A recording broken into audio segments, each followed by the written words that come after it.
Elias Crowley never knew that meeting Malvina, mysterious woman who promised him lead him into a world darker than anything he'd ever imagined. Elias Crowley had spent most of his life in a small Oregon town where the tallest buildings were parking garages and the busiest place was the local grocery store.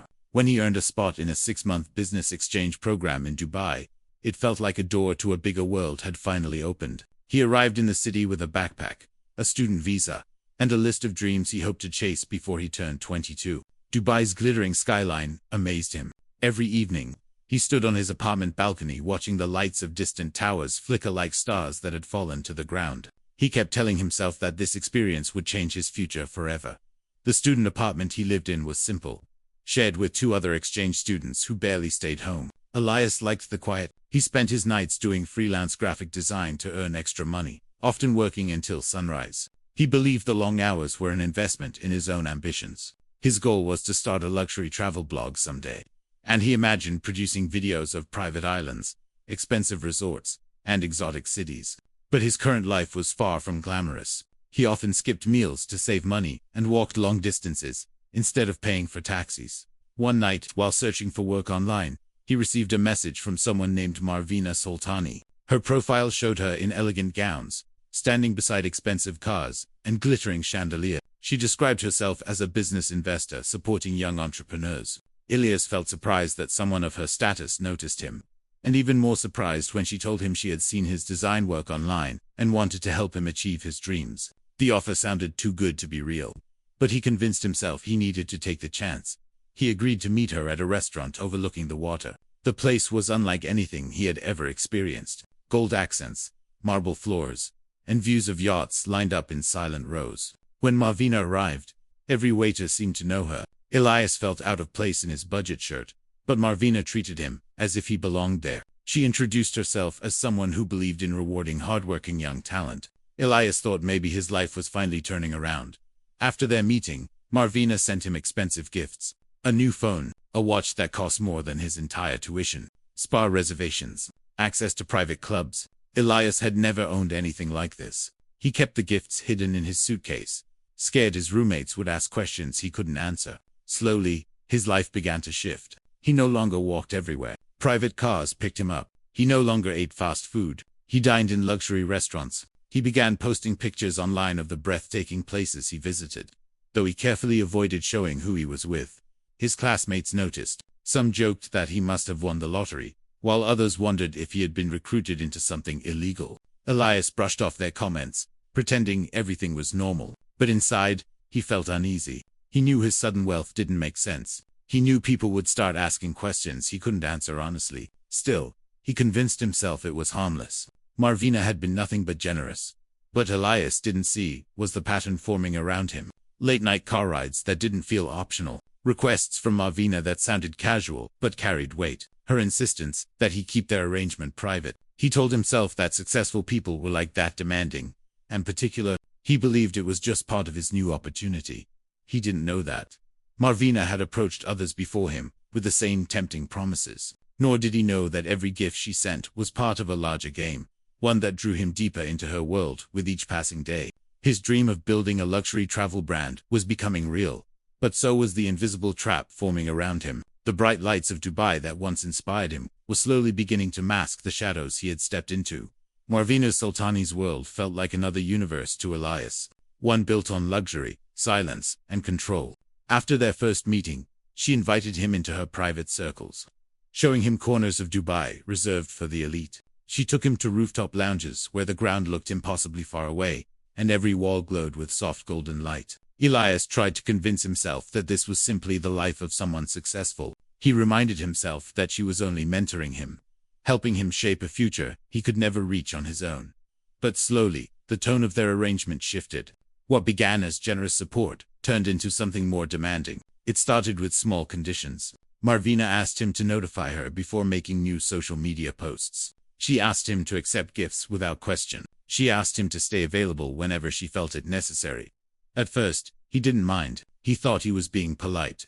Yet each condition added another invisible thread, tying him closer to her. Within a month, his freedom felt different. Malvina began planning his days for him. If he said he had class, She rearranged her schedule and sent a driver to pick him up afterward. If he mentioned working on his freelance jobs, she insisted he no longer needed them and deposited money into his account without being asked. When Elias hesitated, she reminded him that powerful people expect appreciation, not resistance. Her words were always calm, but her tone left no space for disagreement. Elias tried to convince himself she only wanted the best for him, but the way she monitored him grew increasingly unsettling. She questioned him about every place he visited. She asked for screenshots of his travel receipts, his schedule, even his project notes. When he didn't respond quickly enough, her messages multiplied until his phone buzzed non-stop. His classmates noticed the change. His longtime friend, Liana Verin, observed how he seemed tense, distracted, and drained. She watched him leave campus with luxury cars that appeared without warning. She saw him deleting messages instantly, as though someone was watching. One afternoon, Elias returned with deep scratches on his arm, and when Nyla asked about them, he dismissed her concerns with a forced smile. But the fear in his eyes made her uneasy. What worried Nyla most was how isolated Elias had become. He no longer ate lunch with classmates. He rarely laughed. His apartment door remained locked even when he was inside. And whenever someone mentioned Marvina, Elias froze for a moment before changing the subject.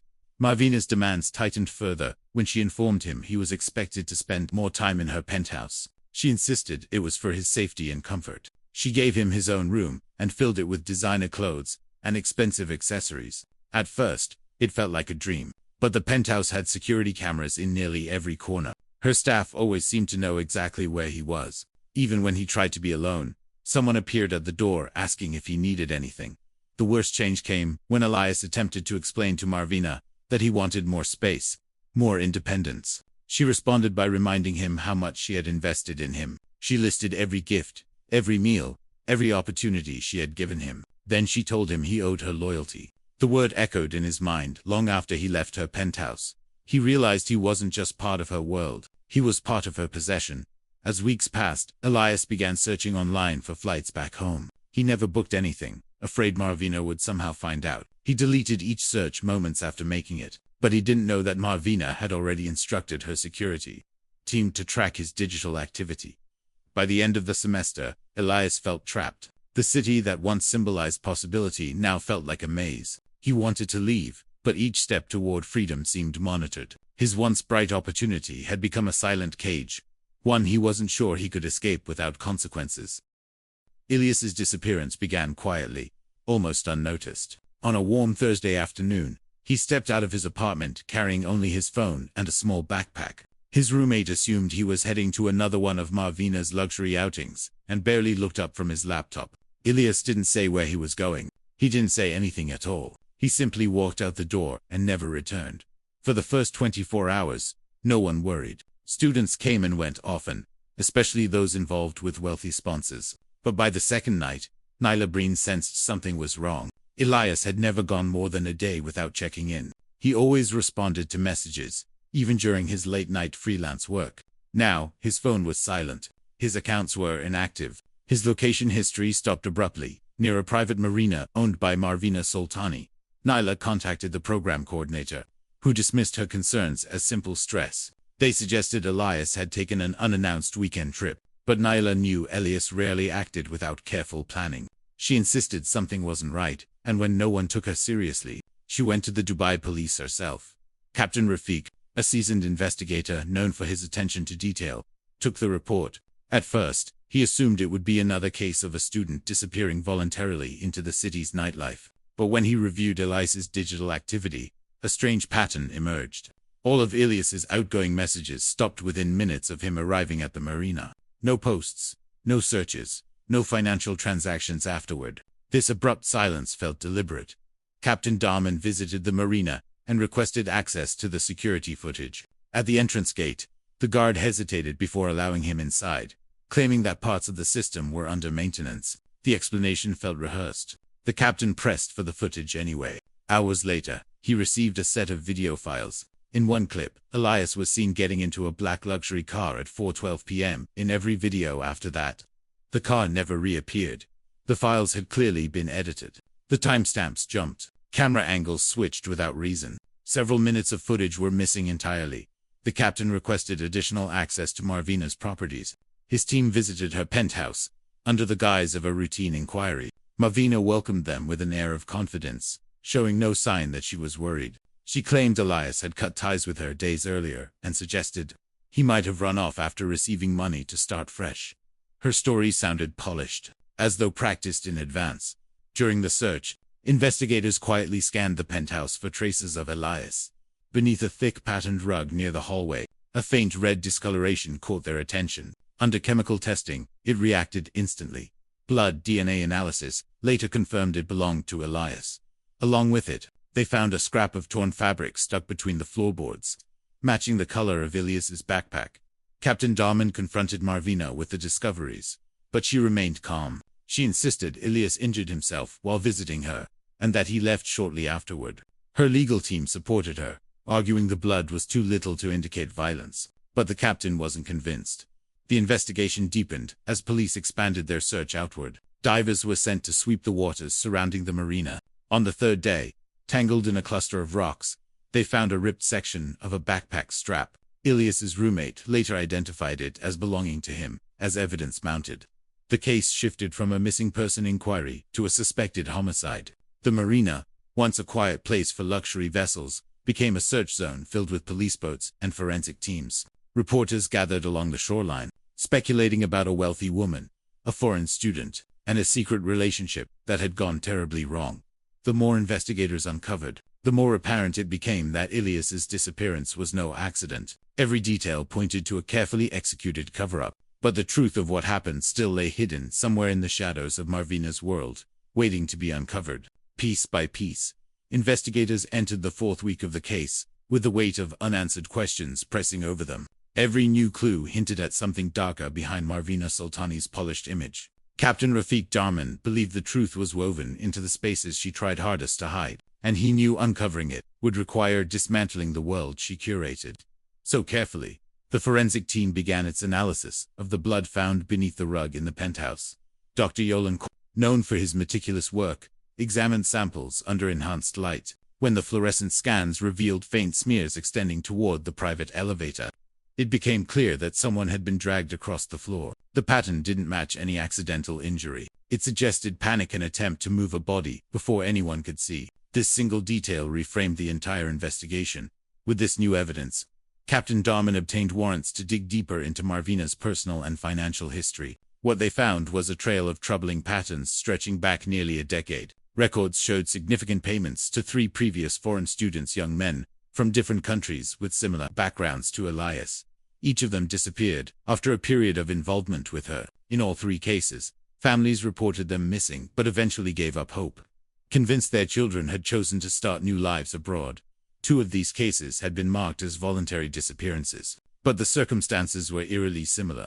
The students received large sums of money, cut ties with their acquaintances, and vanished without any trace. No sightings, no digital activity, no confirmed exits from the country. When investigators re-examined old reports, they found inconsistencies too subtle to have been noticed years ago, but unmistakable now when seen alongside Elias's case. Armed with this knowledge, Captain Darman intensified surveillance around Malvina's properties.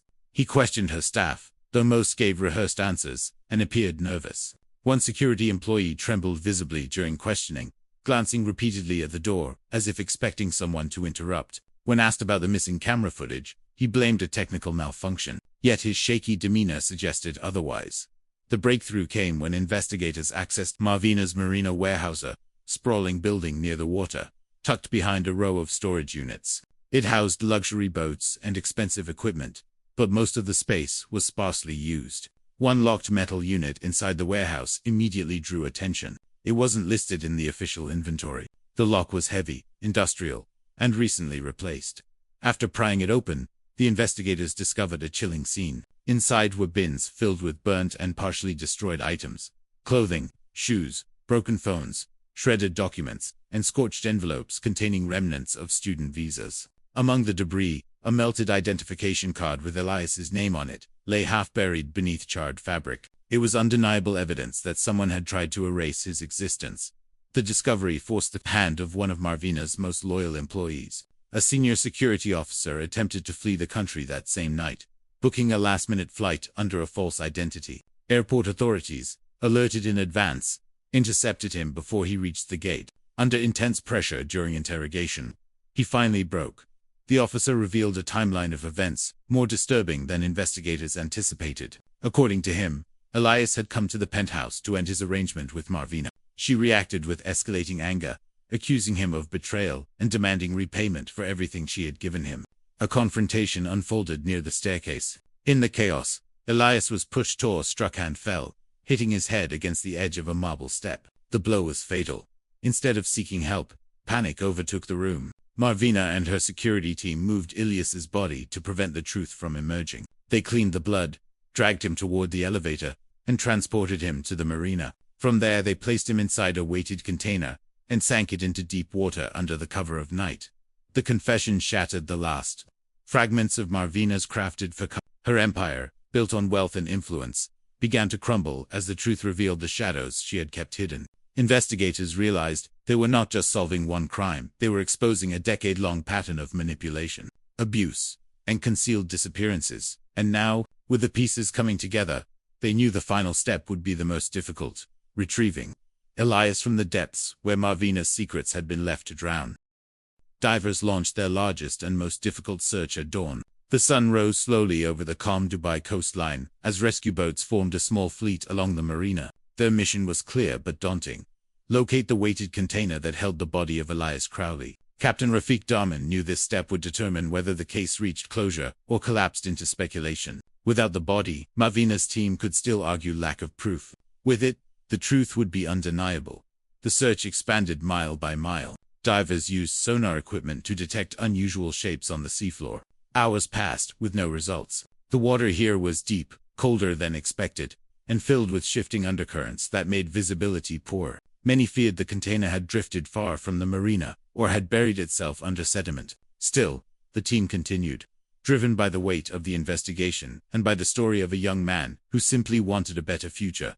On the seventh day, just as the team prepared to pause the search, sonar picked up a faint rectangular formation resting at an awkward angle. Divers descended carefully. As they approached, they saw the corroded outline of a metal container, partially lodged between two underwater rock formations. It had settled deep but remained intact enough to recognize. With precision, the divers secured cables around it and signaled the boats above. Slowly, with steady tension, the container rose from the depths, dripping with dark water as it broke through the surface.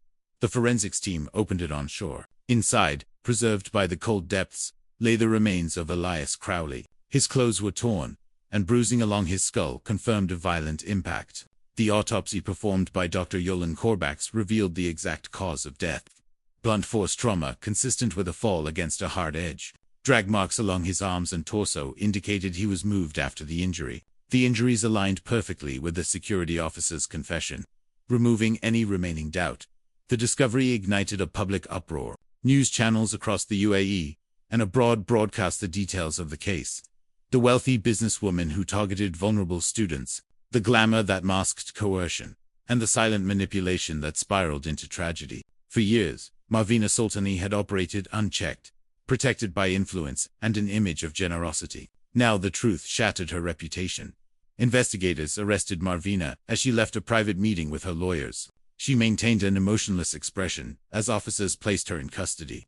But her silence only deepened the suspicion surrounding her past. The courts charged her not only with Elias's death, but with financial manipulation, abuse of power, and obstructing previous investigations related to the missing students from earlier years. Her empire of control collapsed as business partners distanced themselves. Accounts were frozen, and the truth revealed secrets she had hidden for nearly a decade.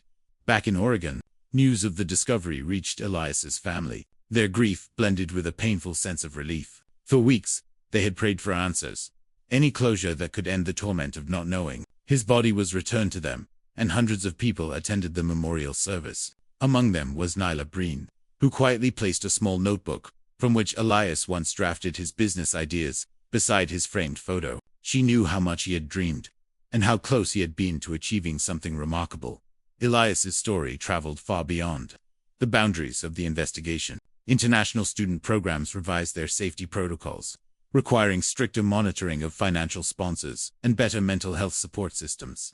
Universities strengthened their reporting structures to ensure concerns couldn't be dismissed or ignored. Dubai authorities introduced new regulations for private patronage arrangements, aiming to prevent similar exploitation in the future.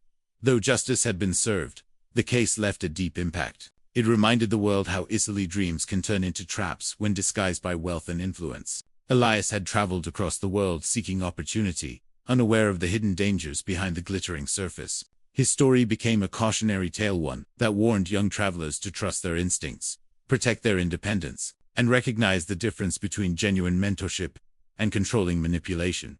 In the end, Elias's legacy was not defined by the tragedy of his death, but by the ripple effect of truth that followed. His case broke a chain of silence, exposed a decade of hidden exploitation, and ensured that future students would be shielded from similar dangers. His life, though cut short, changed systems, revealed corruption, and brought long overdue justice to those who had vanished before him.